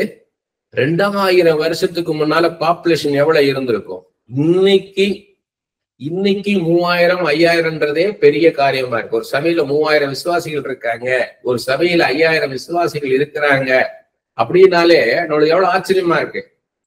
18th செஞ்சுரியில இருந்தவர் சார்ல்ஸ் ஸ்பர்ஜன். அவர் லண்டன்ல பாஸ்டரா இருக்கும்போது காலையில 5 மணி சர்வீஸ்க்கு எவ்வளவு பேர் வருவாங்கன்னா 5000 பேர். அப்ப ஏர்லி மார்னிங் 5 o'clock, அது அந்த லண்டன் குளிர்ல, சம்மர் டைம் வேற, இப்பெல்லாம் சம்மர் டைம் ஜூன் ஜூலைங்கிறது, அது இல்லாத நாட்கள் நினைச்சு பாருங்க எவ்வளவு அந்த பனியில, அதுவும் காலையில 5 மணிக்கு 5000 பேர் ஸ்பர்ஜனுடைய பிரசங்கத்தை கேட்க வராங்கன்னா அவர் எப்படி பேசியிருப்பார். அதுப்ப நம்ம பேசுறோம், ஆண்டவரை பத்தி பிரசங்கம் பண்றோம், ஜெபம் பண்றோம், ஆராதிக்கிறோம், பாடி துதிக்கிறோம், ஆராதிக்கிறோம். அது எப்படி இருக்குது? நீங்க ரெக்கார்ட் பண்ணுங்க, உங்க ஜெபத்தையே நீங்க ரெக்கார்ட் பண்ணி கேட்டு பாருங்க, மறுபடியும் கேட்டு பாருங்க. ஏன்னா எனக்கு தெரிஞ்ச பெரிய பெரிய ஊழியக்காரங்கள்லாம், அந்த காலத்துல இருந்தவங்க எல்லாம், இப்ப உங்களுக்கு செல்போன்லயே நீங்க ரெக்கார்ட் பண்ணலாம், ஆடியோ பண்ணலாம், வீடியோ பண்ணலாம். ஆனா எனக்கு தெரிஞ்ச மூத்த ஊழியக்காரர், கர்த்தரால வல்லமையா பயன்படுத்தப்பட்ட ஊழியக்காரர், கண்ணாடிக்கு முன்னாடி நின்று பேசி பாப்பாராம், பேசி பிராக்டிஸ் பண்ணுவாராம். அப்பதான் ஸ்டேஜ்ல நிக்கும் போது தெளிவான பேச்சு வரும். உங்களுடைய ஜெபத்தை நீங்க ரெக்கார்ட் பண்ணி நீங்களே கேட்டு பாருங்க, எப்படி ஜெபம் பண்றீங்க. ஃப்ரம் ஒரு மைண்ட் ப்ரே பண்றீங்களா, சுயமாக நீங்களாக மனசுல இருந்து எல்லாம் உண்மையை ப்ரேயர் பண்றீங்களா, இல்ல ஸ்பிரிட்ல நிரம்பி ஜெபம் பண்றீங்களா? பரிசுத்த ஆவியானவர் லீட் பண்ண நீங்க அவர் சொல்ல ஜெபிக்கிறீங்களா, இல்ல நீங்களா ஜெபிக்கிறீங்களா அப்படின்னு உங்களுக்கு தெரியும். ஒரே ஜெபத்தை திரும்ப பண்ணிக்கிட்டு இருக்கீங்களா, இல்ல ஒரே டங்ஸை திரும்ப பேசிட்டு இருக்கீங்களா? அதான் உங்களுக்கு தெரியும். அதை கேட்கும் போது அப்பதான் நீங்க வளர முடியும். கர்த்தருடைய நாம மேம்பட சொல்றேன். எனக்கு ஆண்டவர் முதல்ல பிரசங்கத்தை கொடுப்பார். இப்ப இந்த காரியத்தை என்கிட்ட அவர் பேசுவார். இதுதான் காரியம் சொல்லி கொடுப்பார். இதெல்லாம் ஒரு தனி ஜெபத்துல நடக்கும். ஏர்லி மார்னிங் பிரேயர்ல ஃப்ரெஷ்ஷா நான் இருக்கும்போது இந்த காரியங்களை சொல்லுவார். இதுதான் மேட்ரு, இதான் விஷயம், இதுல போக்கஸ் பண்ணணும், இதுதான் அப்படின்னு சொல்லி எனக்கு சொல்லிக் கொடுப்பாரு. இத சில நிமிஷங்கள்ல முடிஞ்சிடும். சில நிமிஷங்கள்ல 15 நிமிஷம் கிடையாது, ஒரு 2-3 மினிட்ஸ்ல அவ்வளவு காரியத்தை பேசிடுவார். அப்படி ஸ்பிரிட் டு ஸ்பிரிட் கனெக்ட் ஆகும். அதுக்கு அடுத்தது என்னைய பேச வைப்பார். நான் ஜீசஸ்ட நான் பிரசங்கம் பண்ணுவேன். ஆண்டவராகி இயேசு கிறிஸ்து நாமத்திலே உங்களுக்கு என் வாழ்த்துக்கள். நம்ம தொடர்ந்து வேதத்தை படமாக பார்ப்பது எப்படி, காட்சியாக பார்ப்பது எப்படின்னு பார்த்துக்கிட்டு இருக்கிறோம். வெளிப்பாட்டுக்கும் காட்சியாக பார்ப்பதற்குள்ள வித்தியாசம் என்ன, ஏன் நம்ம காட்சியாக பார்க்கணும், why we have to visualize the Bible, நம்மளுக்கு விசுவாசம் தானே முக்கியம். இப்படி நான் பேசுவேன். இப்படி பேசி ஒரு ஸ்டெச் ஃபுல்லா பேச வச்சிருவார். அடுத்த நாள் திரும்ப வேற மாதிரி பேச வைப்பாரு. நீங்க வேற மாதிரி இது எப்படி ஆங்கிள், ஃபர்ஸ்ட் கொர்நேலி ஆங்கிள் போய் தூக்கிடுவாரு, அடுத்து பீட்டருடைய ஆங்கிள் எடுத்துட்டு வருவார், அடுத்தது அங்க யோப்பா பட்டணத்துல இருந்த அந்த சீமோன் பேதுரு, அவன் யாரு, அவன் அதை எப்படி பார்த்தான், பேதுரு வந்து இப்படி கூப்பிடுவோம். பேதுரு அவர்கிட்ட பேசும்போது அங்க என்ன நடந்தது, அடுத்து இங்க இருந்து போன 3 பேரு, அடுத்து பேதுரோட வந்து 6 பேரு, இப்ப ஃபுல்லா அப்படி டீடைல்ஸ் வரும். அப்பதான் நமக்கு வெறுமனே நம்ம வேர்ட்ஸா பார்க்க கூடாது. பைபிள வெறும் வேர்டிங்ஸ்ல பேதுரு பேசி கொண்டிருக்கும் பொழுதே பரிசுத்த ஆவியானவர் எல்லார் மீதும், அங்கு கேட்ட பிரசங்கத்தை கேட்டுக் கொண்டிருந்த எல்லார் மீதும் இறங்கினார். இவ்வளவுதான் விஷயம். அதைத்தான் இவ்வளவு தூரம் நான் விஷுவல்ஸ் பண்ணிக்கிட்டு இருக்கிறேன். நான் விஷுவலா அப்படி பார்க்கணும். அப்படி நம்ம தெரிஞ்சு கொள்ளும் போது நம்ம வாழ்க்கையில நடக்கக்கூட காரியங்களை நம்ம அண்டர்ஸ்டாண்ட் பண்ண முடியும். இது என்ன நடக்குது, இது ஏன் இப்படி நடக்குது, இது ஒரு அன்வான்டா ஒரு பர்சன், இது உண்மையே நம்மளுக்கு இந்த பர்சன் நம்ம கூட அக்கம்பெனி பண்ணணுமா கூடாதா, இது ரெலவெண்டா இரலவெண்டா அப்படின்னு நமக்கு தெரியும். முன்னாடி எல்லாம் எல்லாரும் பேசுறையும் நம்ம நம்பிடுவேன். நான் அப்படி இல்லை. அவங்க சொல்றதுக்கெல்லாம் நான் வந்து ஈல்ட் ஆக மாட்டேன். அதை எடுத்துக்கிட்டு ஆண்டவர்கிட்ட கொண்டு வைப்பேன். இது என்ன ஆண்டவரே? ஏன்னா இவங்க எமோஷன்ஸ்ல பேசுறாங்களா, ஸ்பிரிட்ல இருந்து பேசுறாங்களா? எமோஷன்ஸ்னா மாறிக்கிட்டே இருக்கும். ஒரு நாள் அப்ல இருப்பாங்க, ஒரு நாள் டவுன்ல இருப்பாங்க. நீங்க அதுக்கேற்ற மாதிரி நீங்க வந்து அவங்கள்ட்ட பேசிட்டு இருந்தீங்கன்னா உங்களால ஸ்டெடியா இருக்க முடியாது. அதனால கவனமா இருக்கணும். ஒருத்தர் பேசுறாங்கன்னா out of their emotions they speak or from their spirit they ஸ்பீக்ன்றத டிசர்ன் பண்ண தெரியணும். அவங்க எமோஷன்ஸ் இருந்து பேசுறாங்களா, சில செல்ஃப் சிம்பத்தியை கிரியேட் பண்றதுக்காக பேசுவாங்க. நம்ம அதை நியூட்ரலா இருக்கணும். நம்ம ஆண்டவர்கிட்ட தான் கேட்கணும். ஆண்டவரே வாட் இஸ் திஸ், இது என்ன ஆண்டவரேன்னு கேட்கணும். இது என்ன ஆண்டவரே அப்படின் போது ஆண்டவர் சொல்லுவாரு, இது வந்து நீ வெயிட் இன்வார் வெயிட். ஆனா அந்த காலத்துல ஊரின் தும்மியும் இருந்தது. ஊரின் தும்மியம்னா ஒரு டைஸ், ஒண்ணு ஒயிட்டா இருக்கும், ஒண்ணு பிளாக்கா இருக்கும். அதை போடுவாங்க கர்த்தருடைய சன்னிதானத்துல. ரெண்டும் ஒயிட் விழுந்ததுன்னா எஸ் இட்ஸ் காட்ஸ் வில் அர்த்தம். ரெண்டும் கருப்பு விழுந்ததுன்னா it is not God's will, no. ஒண்ணு கருப்பு ஒண்ணு வெள்ளையும் விழுந்ததுன்னா வெயிட். அப்ப ஆண்டவர் வெயிட்ங்குவார். இப்ப ப்ராஃபஸி சொல்லாதங்க, வெயிட். ஏன்னா அவங்க ஆண்டவர்கிட்ட நெருங்கணும். அவங்க இன்னொருத்தர் பத்தி குறை சொல்லிட்டே இருப்பாங்க. ஆனா முதல்ல இவங்க ஆண்டவர்கிட்ட வரணும். இவங்க ஆண்டவர்கிட்ட வந்தா தான் ஆண்டவர் அந்த காரியத்தை செய்வார். ஏன்னா அந்த காரியத்தை செஞ்சாச்சுன்னா இவங்க இப்படியே இருப்பாங்கன்னா அவங்களுக்குள்ள எடிபிகேஷன் நடக்காது, பக்தி விருத்தி நடக்காது. ஆண்டவர்களை வந்துட்டு அவங்க ஜெயிப்பாங்க. அவங்களுடைய வேத வாசிப்பு இருக்காது, அவங்கள்ட்ட அவங்களோட வேத வாசிப்பு இருக்காது, அவங்கள்ட்ட ஜபம் இருக்காது, ஆண்டவரோட உள்ள தனிப்பட்ட உறவு இருக்காது. நினைப்பாங்கன்னா நான் பண்ற ஜபம் போதும், நான் படிக்கிற பைபிள் போதும் நினைப்பாங்க. ஆண்டவர் பார்வையில் அது போதாது, போதாது. அவங்க ஆண்டவரை நெருங்கணும். இதுதான் பேதுருடைய காரியம். நம்ம அனாய்டடா இருந்தால்தான் நம்ம யார் கூட பேசுறோமோ அவங்க அனாய்ட் ஆக முடியும். நம்ம அனாய்டடா இல்லைன்னா இந்த காரியம் நடக்காது. பேதுருடைய அனாய்டிங் தான் மற்றவங்களுக்கு வருது. நீங்க தனியா இருந்து நீங்க தனி அறையில ஜெபிக்கும் போதும், நீங்க வேதத்தை படிக்கும் போதும், நீங்க ஆண்டவரை பாடி ஆராதிக்கும் போதும் எப்படி ஆவில நிரம்புறீங்களோ அதுதான் ஸ்டேஜ்ல வரும். நீ இங்க ரெடியாகாம அங்க போய் வராது. ஏதோ நல்லா பாட்டு பாட்டுனா வந்துடலாம் நினைக்க. வார்த்தை வார்த்தை அதுதான் மெயின்.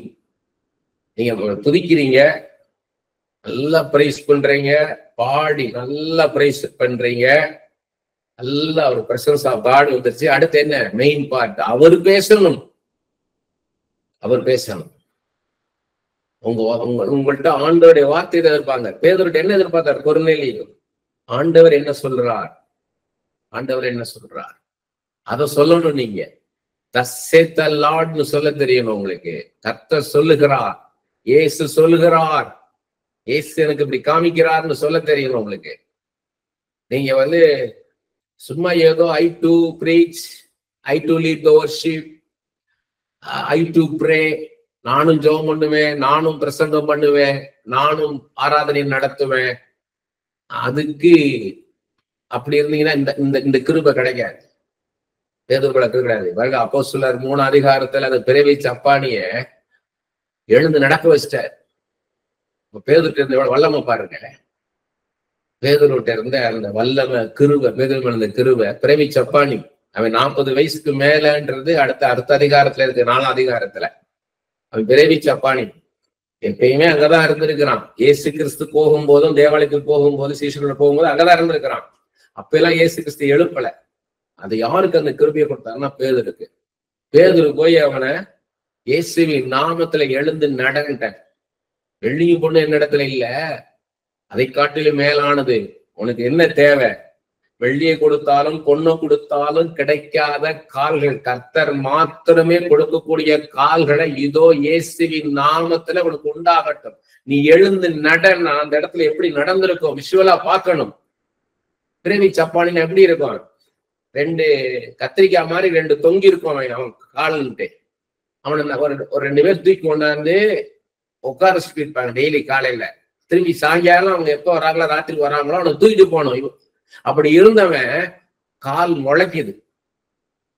கால் முளைச்சு அவன் எந்திரிச்சு நிக்கிறான். அவன் குதித்து எழுந்து நடந்து ஓடி அந்த இடம் முழுக்க ஓடி இருப்பான். அந்த இடம் முழுக்க ஓடி இருப்பான். புதுசா ஒருத்தனுக்கு கண்ணு பார்வை வந்துச்சுன்னா எப்படி இருக்கும்? சுத்தி சுத்தி சுத்தி பார்ப்பான். ஏன்னா நான் தானா, இது நான் தானான்னு பார்த்திருப்பான். அப்படி பார்த்திருப்பான். அதே மாதிரி அவனுக்கு கால் வந்தா எப்படி இருக்கும் யோசித்து பாருங்க. யோசித்து பாருங்க. செத்த உயிரோடு எழுந்தா என்ன ஆகும்? ஓடி இருப்பாங்க, அங்க இங்கேயும் ஓடுவாங்க. யாரை பத்தி கவலைப்பட மாட்டாங்க. யாரை பத்தி யார் பைத்தியக்காரன் நம்மளை நினைச்சாலும் பரவாயில்லன்னு அவன் அங்க இங்கேயும் ஓடி பார்த்திருப்பான். இங்க ஓடி இருப்பான், அங்க ஓடி இருப்பான், இங்க ஓடி இருப்பான், சுத்தி சுத்தி ஓடி இருப்பான். அவனை தூக்கி நிப்பாட்டவே இவங்க கஷ்டப்பட்டிருப்பாங்க. அவ்வளவு சந்தோஷம் அவனுக்கு. அப்ப பேதுரு என்ன சொல்றாரு? இது சுய பக்தி கிடையாது, இது சுய சக்தி கிடையாதுன்றாரு. என் சுய சக்தி கிடையாது, இது சுய பக்தி கிடையாது. இயேசுவின் நாமத்துல இது நடக்குதுன்றார். இயேசு கிறிஸ்துவனை நடக்க வைக்கிறார். அந்த நாமத்தை நான் சொன்னதுனால இது நடக்குதுன்றார். இது நமக்கு பாடம். நமக்கு நீங்க பயப்படக்கூடாது. பிசாசு இருக்கு ஒரு வீட்டுல, சூனிய கட்டு இருக்குது, விச்கிராஃப்ட் பண்ணிருக்கிறாங்க, பரம்பரையா நடக்குது, சாபம் கஸ் யாராலும் முடியல. பெரிய பெரிய ஊழியக்காரங்க பேரை சொல்லுவாங்க, அவங்க எல்லாம் வந்தாங்க நடக்கல. உடனே என்ன பயந்துடக்கூடாது. நான் இயேசுவின் நாமத்தை சொல்லும் போது அங்க அற்புதம் நடக்கும். நான் அல்ல, அந்த பிசாசை விரட்ட போறது யார்? இயேசு. இயேசுவின் நாமத்தை சொல்லும் போது அந்த பிசாசு ஓடும். அப்படி போகும்போது அங்க அந்த ஊழியத்தை உங்களுக்கு கொண்டு செய்வார். உங்களால முடியாது செய்வார். அதனால சொல்றார், நாம் நினைப்பதற்கும் நாம் வேண்டிக் கொள்வதற்கும் மிகவும் அதிகமாய் நமக்குள்ளே கிரியை செய்யக்கூடிய வல்லமையின்படி செய்ய வல்லவர் அப்படின்னு என்ன அர்த்தம்? அவருடைய வல்லமை. This beyond our imagination, above our thinking. நம்ம நினைச்சு பார்க்க முடியாத வல்லமை கர்த்தருடைய வல்லமை. கர்த்தருடைய நாம மேம்படுத்த சொல்றேன். நான் எத்தனையோ இடங்களுக்கு இந்த மாதிரி பிசாசு பிடிச்சிருக்கு. அங்க அந்த ஊழியக்காரர் வந்தார், இந்த ஊழியக்காரர் வந்தாரு, அவர் டெலிவரன்ஸ் மினிஸ்டர்னாலே அவர் தான். அவர் வந்தார், அங்க ஒண்ணும் நடக்கல அப்படின்னு சொல்லி கூடுவாங்க. எனக்கு எதுவும் அதை பத்தி எதுவுமே யோசிக்க மாட்டார். சரி, நானும் நம்ம உபவாசம் இருக்கோம், நம்ம ஜெபம் பண்ணிட்டு இருக்கிறோம், நமக்கு ஃபெய்த் இருக்கு, போவேன். அங்க போனேன்னா பிசாசு ஓடிடும். போய் இவங்களால நினைப்பாங்க, நான் கதவை தட்ட போறேன், இயேசுவின் நாமத்துல வெளியேவான்னு சொல்ல போறேன், ஒரு பாத்திரத்துல தண்ணியை வாங்கி இயேசுவின் ரத்தத்தை தெளிக்கிறேன் அப்படின்னு சொல்ல போறேன், அந்த ஆவிகள் எல்லாம் நான் கட்ட போறேன், வெளியேவான்னு கத்த போறேன், நான் அங்க ஒரு பெரிய ஒரு ஆராதனை நடத்த போறேன், பாடி நான் ஆராதிக்க போறேன். அங்க பாத்தீங்கன்னா நான் போய் கூப்பிடுன்னு அவ்வளவுதான். போய் பிரதர் வெளியே வாங்கன்னு வெளியே வந்துருவாங்க. அது சாதாரணமா தான் நான் கூப்பிடுவேன். நான் பிரதர், என் பேரு பால்ராஜ் கென்னடி, நான் ஊழியர் செய்யறேன் பிரதர், வெளியே வாங்கன்னுவேன். பாத்தீங்கன்னா ஒண்ணுமே இருக்காது, வெளியே வந்து நிற்பான். கர்த்தருடைய நான் மேம்பட சொல்றேன். நான் வெளியே வருவாங்க, உங்களுக்கு ஒண்ணும் இல்லை போங்கன்னுவேன். இவ்வளவுதான் சொல்லுவேன். ஒண்ணு இல்லை, அவங்க வந்துட்டு இயேசுவின் நாமத்துல வெளியே வா, கம் அவுட்ன்றது, போய் அடிக்கிறது, பைபிளை வச்சு போய் அமுக்குறது, மிதிக்கிறது எல்லாம் பண்றதே கிடையாது. உங்களுக்கு ஒண்ணும் இல்லைன்னு. அப்ப என்ன ஆகுதுன்னா, நான் போகும்போது அவருடைய சமூகம் எனக்கு முன்பாக செல்லுது. அவருடைய பிரசன்னம், அவருடைய வல்லமையோடு கூட வருவார், விடுவிக்கிறவர் அவர். அவருடைய ஊழியம். நம்ம ஆண்டவர் ஏதோ சின்ன தெய்வம் இல்ல. ஒரு மாந்திரிகத்தை பார்த்து பயப்படக்கூடாது. அது உடைக்கும், பழிபட வெடிச்சு செதறும். எலியாவின் தேவனே அக்னியா இறங்கி வார்மிங்க நடக்குவாங்க. ஒரு இடத்துல போயிருக்கிறேன் நான், ஒரு வாலிப பிள்ளைய கட்டி வச்சிருக்கிறாங்க, கட்டிலோட சேர்த்து, இரும்பு கட்டிலோட கட்டி வச்சிருக்கிறாங்க. எல்லாம் அந்த பக்கத்துல ஒரு சபையில பேச போனேன். அந்த பாஸ்டர் பக்கத்துல ஜெபம் பண்ணி போனா எல்லாரும் கூட வராங்க, சபை விசுவாசிகள்லாம். நான் சந்தோஷமா நினைச்சிட்டேன், இவங்க ஏதோ ஊழியம் போறாங்க, பாஸ்டர் வந்து பிரதரும் போறாங்க, நம்ம வேலையை பார்ப்போம் போகாம எல்லாரும் பரவாயில்ல கூடயே வராங்களேன்னு நினைச்சேன். அங்க போய் பார்த்தப்பதான் தெரிஞ்சது வேடிக்கை பார்க்க வந்து கூட்டம். ஏன்னா நிறைய பேர் வந்திருக்காங்க, அந்த பிசாசை விரட்ட முடியல. இவர் என்ன பண்றாருன்னு பார்ப்போம் வந்திருக்கிறாங்க. நான் போய் அதை அவுத்து விடுங்க, அந்த கட்டை அவுத்து விடுங்கன்னா, இல்ல வேண்டாம் அவுத்து விட்டா கிணத்துல போய் குதிச்சிரும், தற்கொலையின் ஆவி, இல்ல நீ அவுத்து விடுங்க. அங்கதான் ஃபெய்த் கிஃப்ட், விசுவாச வரம். சுத்தி நிக்கிற அவங்க அவிசுவாசம் என் விசுவாசத்தை ஷேக் பண்ண விடாதபடிக்கு கர்த்தர் காத்து கொண்டார். பேதுருக்கு சொல்றார் இல்லையா, இயேசு கிறிஸ்து சாத்தான் சொலகளை கோதுமையை படைக்கிறது போல உன் விசுவாசத்தை புடைக்கும்படியாக என்ற அனுமதி கேட்டிருக்கான், நான் கொடுத்திருக்கிறேன். ஆனா நான் விசுவாசத்தை காத்து கொள்ளும்படி உனக்காக நான் ஜெபிச்சிருக்கிறேன். நீ ஸ்திரப்பட்ட பின்பு உன் கூட இருக்கிறவங்களையே நீ ஸ்திரப்படுத்துன்ற. அப்படி போல அந்த விசுவாசத்தை நம்ம காத்துக்குவார். நான் அவுத்து விடுங்கன்னா அந்த சரீரம் வந்து அப்படியே ஃபேன் வரைக்கும் அப்படியே போகுது, மேல ஒரு 4 அடிக்கு போய் வருது, கீழே அந்த கட்டிலுக்கு மேல பறந்து வருது. உடனே எல்லாரும் கட்டுவீங்கன்னு வராங்க. இல்ல இருங்க. இதுக்கப்புறம் என்ன பண்ணணும்? ஆண்டவர்கிட்ட நான் கேட்டேன், ஞானத்தை போதிக்கும் வசனம் அந்த வரம் வேணும். ஆண்டவரை நான் என்ன செய்யணும்? ஞானத்தை போதிக்கும் வசனம் அந்த வரம் இருந்தா ஆண்டவர் கைட் பண்ணுவார் உங்களை எப்படி அந்த ஊழியத்தை பண்ணணும்னு. ஏசுன்னு சொல்லுனார். ஏசு சொல்லுன்னா சொல்ல மாட்டேன்னு உருமுது. ஏசு சொல்லுன்னா சொல்ல மாட்டேன்னு. அப்ப கட்டி வைங்கன்றாங்க, திரும்ப கட்டி வைங்க. ஏன்னா அவங்க ஹஸ்பண்ட் வந்து பிசாசு பிடிச்சிருக்குன்னு கல்யாணம் ஆகி 6 மாசம் தான் ஆகுது. இந்த பிசாசு போன பிறகு அப்புறம் அனுப்புங்கன்னு சொல்லி விட்டுட்டு போயிட்டான். இந்த பிசாசு போனாதான். அப்ப என்ன பண்றது அப்படின்னா, ஆண்டவர்களை கைட் பண்ணுவாரு. என்ன சொன்னாரு? ஏசு சொல்லிக்கிட்டே இருந்தார். ஜீசஸ் ஏசுன்னு சொல்லிக்கிட்டே இருந்தேன். நம்மளுக்கு தெரியும் மத்தவங்க பாக்குறதுக்கு. இன்னைக்கு மாட்டி அதை ஏசுன்னு சொல்ல மாட்டேன்ருச்சு, அவ்வளவுதான் ஃபெயிலியர் நினைப்பாங்க. இல்ல, நான் சொல்லிக்கிட்டே இருந்தேன். ஜீசஸ் ஏசு ஏன்னா என்ன அர்த்தம்? என் ஏசு பெரியவர் இஸ் அலைவ், அவர் உயிரோடு இருக்கிறார். என் இயேசுக்கு முன்னாடி ஏமாத்திரம் அப்படின்றது பிசாசுக்கு பேசுறது. அது ஏசு அந்த நாமத்தை சொல்லும் போது பிசாசு அலரும். வானத்தில் உள்ளவர், பூமியில் உள்ளவர், பூமியின் கீழானவர் எல்லாருடைய முழங்கால முடங்கும். அதுக்கு என்ன? 3 காரியம் மத்தேயு 17ஆம் அதிகாரத்துல இயேசு கிறிஸ்து சொல்றாரு இல்லையா, விசுவாசம் வேணும். கடுகளவு விசுவாசம் இருந்தா தான் இதெல்லாம் நடக்கும். நம்மளுக்கு விசுவாசம் வேணும், உபவாசமும் ஜபமும் வேணும். இந்த ஜாதி பிசாசு உபவாசத்தினாலும் ஜபத்தினாலும் போகாது. இந்த 3 நம்மகிட்ட இருக்குதான்னு பார்க்கணும். we don't check ourselves. நீங்க எந்த அளவுக்கு ஜெபிக்கிறீங்க, எந்த அளவுக்கு பைபிளை படிக்கிறீங்கன்றது பிசாசுக்கு தெரியும். எந்த அளவுக்கு ஆண்டவர் அறிவு வச்சுட்டீங்க செய்யும். உங்க ஜபம் எப்படி இருக்குன்றது பிசாசுக்கு தெரியும். பிசாசு உங்க விசுவாசத்தை பார்த்தா பயப்படுவார். ரிலேஷன்ஷிப் வித் காட், உங்களுக்கும் கர்த்தருக்குள்ள அந்த ரிலேஷன்ஷிப் பார்த்து தான் பிசாசு பயப்படுவான். இங்க பேதுருதான் இயேசுவின் நாமத்துல கால்கள் உண்டாகட்டனே கால் உண்டாயிடுச்சு. அந்த பொண்ணுக்கு என்ன ஆச்சுன்னு கேட்டீங்கன்னா, நான் ஏசுன்னு தொப்புன்னு விழுந்துச்சு. அவ்வளவுதான், தண்ணியை தெளிச்சா முடிச்சு பசிக்குது இருந்துச்சு. பல நாட்களாக சாப்பிடல. இருக்கிறத கொடுங்கன்ற உடனே அவங்க இருக்கிறத கொடுத்தாங்க. ராத்திரி நேரம் ஏதோ இட்லியை தான் வச்சிருந்தாங்க. கபன்னு சாப்பிட்டுச்சு. நீ நல்லா ஆயிட்டமான்ட்டு. அவ்வளவுதான். ஆண்டவர் மட்டும் சொல்லுவாரு, ரிலீஸ் பண்ணுவாரு, நீ போகலான்னு. அவ்வளவு நான் வந்துட்டேன். 1 வாரம் கழிச்சு வந்து பாஸ்டர் சொன்னாரு, ஹஸ்பண்ட் வந்து கூட்டிட்டு போயிட்டான், நல்லா இருக்காங்க யாரு, அந்த பொண்ணு நல்லா இருக்குது, புருஷன் வந்து கூட்டிட்டு போயிட்டான். எத்தனையோ பேர் அப்படி பார்த்திருக்கேன் நான். அவங்க அந்த விடுதலை கிடைச்ச நம்ம வந்து பார்க்கும்போது அவ்வளவு சந்தோஷமா இருக்கும். நமக்கு நம்மளை கொண்டு அந்த ஊழியத்தை செஞ்சிருக்கிறார், அவங்களுக்கு அந்த விடுதலை நம்ம மூலமா உண்டாயிருக்குன்றது. அதுதான் இங்க பேதுருவுடைய இருந்த காரியம். இது எங்க கீன்னு பாத்தீங்கன்னா, பேதுரு பேசுறதை கேட்ட எல்லார் மீதும் பரிசுத்தாவில இறங்கினார், எல்லாரும் பரிசுத்தாவில நிரம்பினார்கள். என்ன அர்த்தம்? பல பாஷைகளை பேசினாங்க அப்படின்லாம் பாக்குறோம். இது எங்க கீன்னு பாத்தீங்கன்னா, எசேக்கியேல் 2ஆம் அதிகாரம் 2வது வசனத்துல இருக்குது. அதான் ரூட். எங்கன்னு கிடைக்குன்னா, இந்த பீட்டர்ஸ் அனாயிட்டிங் பீட்டர், அதுதான் அவங்களை பெனெக்ட்ரேட் பண்ணிச்சு எல்லாரையும். அது எங்க இருந்தோ ஒரு இறங்கல, பேதுருக்குள்ள இருந்த அபிஷேகம் தான் பேதுருவின் பேச்சை கேட்ட எல்லாருமே இறங்கி வருது.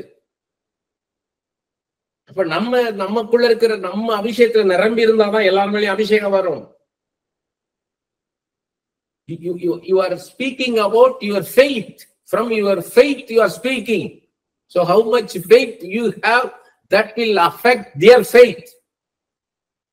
உங்கள்கிட்ட விசுவாசம் இருந்தாதான் அங்க ஷேக் பண்ண முடியும். உங்கள்கிட்ட விசுவாசம் இல்லாம நீங்க எதையும் ஷேக் பண்ண முடியாது. கர்த்தர் ஊழியம் செய்யணும்னா நீங்க சேனல் கரெக்டா இருக்கணும். How much you read the Bible, how much you meditate the Bible, how you pray with your family, எப்படி ஜெபிக்கீங்க குடும்பமா இருந்து, அதைத்தான் ஆண்டவர் கணப்படுத்துவார். விதைக்காம அறுக்க முடியாது. பேதுரு விதைச்சிருக்கிறார். எங்கன்னு கேட்டீங்கன்னா, from where he got this grace, this anointing. எசேக்கியேல் 2:2 ஆண்டவர் பேசும்போது எசேக்கியேல் ஆவியிலே நிரம்புறார். ஆண்டவர் உங்களோட பேசணும், அதிகமாக பேசுறதுக்கு இடம் கொடுக்கணும். நல்ல அந்நிய பாஷை பேசிக்கிட்டே இருங்க. நிறைய பேருக்கு ஆண்டவர் பேசுறத கேட்கலையே, I don't hear God's voice. Till now I don't hear God's voice. நீங்க ஆண்டவரே என்னோட பேசுங்க பேசுங்க. ஓரா பாக்காபா லாக்காத்தா ரீனா மாக்கா போரோ ரீபா லாக்கா தோரோ ரீபா ராபானன். 2 விதத்துல ஆண்டோடைய வல்லமை இறங்கி வரும். ஒன்று, உங்களுக்குள்ள ஆண்டோடைய வல்லமை இறங்கி வரும். சைமல்டேனியஸா உங்க லைஃப்ல ஆண்டோடைய வல்லமை இறங்கி வரும். உங்களுக்கு சுகவீனமா இருக்கீங்களா, சுகம் உண்டாகும். யெகோவா ரொஃபேக்கா வாக இறங்கி வருவார். உங்க சரீரத்துல பரிகாரிய உங்க மேல இறங்கி வருவார். சுகம் உண்டாகும். உங்க ஆத்துமால சமாதானம் உண்டாகும். எனக்கு எந்த ஏரியால உங்களுடைய ஆண்டவருடைய வல்லமை வேணுமோ அந்த ஏரியால ஆண்டவருடைய வல்லமை இறங்கி வரும். இறங்கி வரும். உங்களுக்குள்ளேயும் ஆண்டவருடைய வல்லமை இறங்கி வரும். உங்க வாழ்க்கையிலும் ஆண்டவருடைய வல்லமை இறங்கி வரும். உங்களுக்குள்ள இருக்கிற வறண்ட பாலைவனம் போல இருக்கிற உங்க ஆத்துமா நீர்ப்பாய்ச்சலான தோட்டம் போல மாறும். உங்க வாழ்க்கையில வறண்ட பாலைவனம் போல இருக்கிற உங்க வாழ்க்கையில ஆண்டவருடைய வல்லமை இறங்கி வரும். அது நீர்ப்பாய்ச்சலான தோட்டம் போல மாறும். அவருக்கு தெரியும். அப்ப இதுதான் அதான் நடக்குது. சோ தனியா செவிங்க. ஆண்டவரே உடைய வல்லமைய மேல இறங்கி வரட்டும் ஐயா, எனக்குள்ள மாற்றத்தை உண்டாக்குங்க. நான் எப்படி சிந்திக்கணுமோ அப்படி சிந்திக்க வைங்க. நான் எப்படி நான் உணரணும் அப்படி உணர வைங்க ஆண்டவரே. என்னுடைய இமேஜினேஷன்ல வாங்க, என்னுடைய திங்கிங் உள்ள வாங்க ஆண்டவரே. இதான் எல்லைகளை விஸ்தாரப்படுத்துறது. பிரியமானவனே, உன் ஆத்மா வாழ்கிறது போல நீ எல்லாவற்றிலும் வாழ்ந்து சுகித்திருப்பாயான் இருக்காரு. உங்களுக்குள்ள உங்க இன்னர் பர்சனாலிட்டியை கரெக்ட் பண்ணணும். அது கரெக்டானாதான் உங்க மூலமாக மற்றவங்க மேல அவர் பாய்ந்து வர முடியும், செல்ல முடியும். நமக்குள்ள இருந்து ஜீவ நதி புறப்பட்டு போக முடியும். உங்களை ஆண்டவர் டச் பண்ணாம நீங்க யாரையும் டச் பண்ண முடியாது. நிறைய பேர் நினைக்கிறாங்க அந்நிய பாஷை பேசிட்டோம் முடிஞ்சு போச்சு நினைக்கிறாங்க. அந்நிய பாஷை பேசும்போது ஆண்டவரே எனக்குள்ள மாற்றத்தை உண்டாக்குங்க, எனக்குள்ள மாற்றத்தை உண்டாக்குங்க, மெச்சூரிட்டி தாங்க. நம்ம அந்நிய பாஷை பேசும்போதே ஆண்டவரே நான் என்ன பேசிட்டு இருக்கிறேன் எனக்கு சொல்லுங்க ஆண்டவரே. அவர் இன்டர்பிரேட் பண்ணுவார். அவர் தான் இன்டர்பிரேட் பண்றது. யோசேப்புக்கு அவர் தான் இன்டர்பிரேட் பண்ணி கொடுத்தார். தானியலுக்கு அவர் தான் இன்டர்பிரேட் பண்ணி கொடுத்தாரு ட்ரீம்ஸ. அதுக்கு மாதிரி பாஷையை இன்டர்பிரேட் பண்ணுவார், விஷன்ஸை இன்டர்பிரேட் பண்ணுவார், ட்ரீம்ஸை இன்டர்பிரேட் பண்ணுவார். தனியா ஒரு கிஃப்ட் ஆப்ரேட் ஆகாது. அவர் நமக்குள்ள இருப்பார், அவருக்குள்ள இருக்க வர நமக்கு செயல்படும். ஆண்டவரே நீங்க விசுவாசிக்கணும். எனக்கு குழந்தை ஆண்டவர் தரிசனங்களை தருவார். நான் ஜெபிக்கும் போதே எனக்குள்ள ஆண்டவர் தரிசனங்களை தருவார், வசனங்களை வச்சு பேசுவார் என்னோட. அதுதான் ஆதி, அதான் அந்தம், நான் சீக்கிரம். வசனத்தை காமிங்கன்னு கேளுங்க. வெறுமனை ஆண்டவர் ஏதோ பேச போறாரோ ஏதோ பேச போறாருன்னீங்கன்னா கடைசி வரைக்கும் நீங்க டங்ஸ்ல தான் பேசிட்டு இருப்பீங்க. நிறைய பார்த்திருக்கிறேன் tongue talking, 1 hour tongue talking வாங்க. என்னன்னா வெறுமனா ராபா ராகா தாலா நீமா காபா ராகா பான்னு கான்ஃபரன்ஸ் கால் போட்டுக்கிட்டு 1 மணி நேரம் அந்நிய பாஷை பேசுவாங்க. Aimless tongue talking. நோக்கம் இல்லாத, எதிர்பார்ப்பு இல்லாத ஒரு அந்நிய பாஷை பேசிட்டு இருக்க கூடாது. நீங்க ஆவியோடும் கருத்தோடும் விண்ணப்பம் பண்ணுவேன், ஆவியோடும் கருத்தோடும் நான் பாடுவேன்றார் பவுல் 1:14-15. அப்ப என்ன அர்த்தம்? நீங்க டங்ஸ்ல பேசிட்டே இருக்கணும். டங்ஸ்ல பேசும்போது ஓரா பாக்காபா ராக்காபா ரோ என்னுடைய இந்த காரியம் என்ன ஆண்டவரே என்னோட பேசுங்கப்பா, எனக்கு வசனத்தை காமிங்க, வேதத்திலிருந்து சம்பவத்தை காமிங்க. 2 காரியம் தான். வேதத்திலிருந்து வசனத்தை காமிங்க, வேதத்துல இருக்க சம்பவத்தை காமிங்க. என் வாழ்க்கையில இது ஏன் நடக்குது, இது எப்ப முடிவுக்கு கொண்டு வருவீங்க இந்த காரியத்தை, எப்ப அந்த அற்புதம் நடக்கும், இப்படியேதான் போகுமா என் வாழ்க்கை. ஓலி பாக்காத்தா ரோகோபோ ரீமா காபா ராகாபா ரோ தேங்க்ஸ் பேசிட்டே இருக்க. நான் உள்ள வந்து ஆண்டவரே இது என்ன காரியம் சொல்லுங்கப்பா, சொல்லுங்க, நீங்க எப்பா நீங்க எனக்காக உதவி செய்வீங்க, நான் நம்புறேன், நான் விசுவாசிக்கிறேன் ஆண்டவரே. அந்த விசுவாசத்தை தந்தது நீங்க, விசுவாசத்தை தந்தது நீங்கன்றது யார், நானா சொல்லல, கர்த்தர் எனக்கு சொல்றாரு. விசுவாசம் வேணும், அந்த விசுவாசம் நான் தான் உனக்கு கொடுத்திருக்கிறேன். According to your faith only I can do anything for you. I have given that faith. You have that faith. Confirm பண்ணி கொடுப்பாரு உங்க விசுவாசத்தை. நீ தைரியமா இரு. எவருக்கு சொன்னது போல சொல்றேன் உன்கிட்ட. மார்க் 5 எவருக்கு சொன்னது போல சொல்றேன், பயப்படாத, விசுவாசத்தோடு இரு, மரித்தாலும் உயிரோடு எழுப்புவேன். இது என்ன சாதாரண காரியம், எனக்கு லேசான காரியம். சாராள்கிட்ட பேசுனது போல சொல்றேன், கர்த்தரால் ஆகாத காரியம் உண்டோ, ஆண்டவரால் ஆகாத காரியம் உண்டோ, சர்வ வல்லமை உள்ள தேவனால் ஆகாத காரியம் உண்டோ. இப்படி உங்களோட பேசினா இப்படி போய் நின்னீங்கன்னா, கிரௌட்ல போய் நின்னீங்க எப்படி இருக்கும்? இதோ பூமியின் மீது அக்னியை போட வந்தேன், இப்பொழுதே பற்றி எரிய வேண்டும் என்ற நீங்க அக்னியா இருந்தாதான் உங்க பேச்சை கேட்கிற எல்லாருமே அக்னி இறங்கி வரும்.